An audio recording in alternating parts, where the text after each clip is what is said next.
The Native Americans who lived on Dauphin Island prior to its exploration by the Spanish and French must have thought this was a paradise with the abundance of food from the sea and gentle weather, at least most of the time.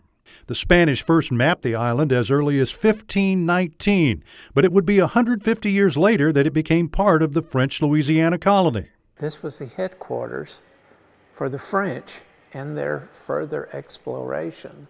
Those first explorers named the island Massacre Island after seeing shell mounds with skeletal remains and assuming there'd been a massacre, but which were likely the remains of the island natives in mounds disturbed by storms. Modern times pay tribute to the early explorers, d'Iberville and Bienville, and others who've been associated with the island over hundreds of years. A lot of the streets are named after the French and Spanish explorers, some Confederate and Union personnel. In fact, Dauphin Island has been under 7 different flags over those hundreds of years, including France, Britain, and Spain, but also the Republic of West Florida and the Republic of Alabama, as well as the United States. And one more flag, the Confederacy.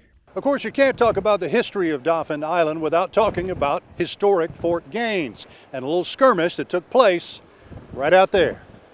The Battle of Mobile Bay was one of the decisive naval battles of the Civil War, but some tourists only find out about it once they've arrived. A lot of them will remember the term damned, the torpedoes full speed ahead.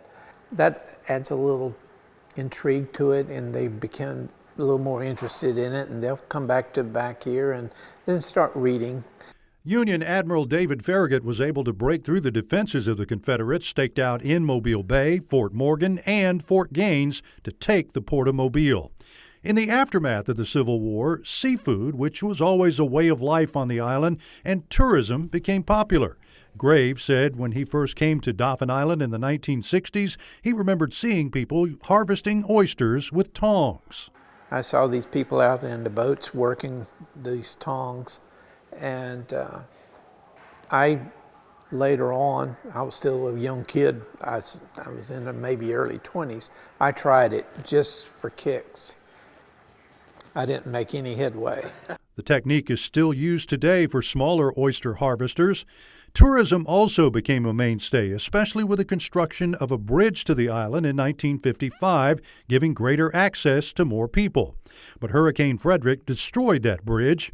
A newer, better bridge built with precast concrete was opened in 1982. That bridge has survived many major storms, including Hurricanes Ivan and Katrina. Bill Riles, WKRG News 5.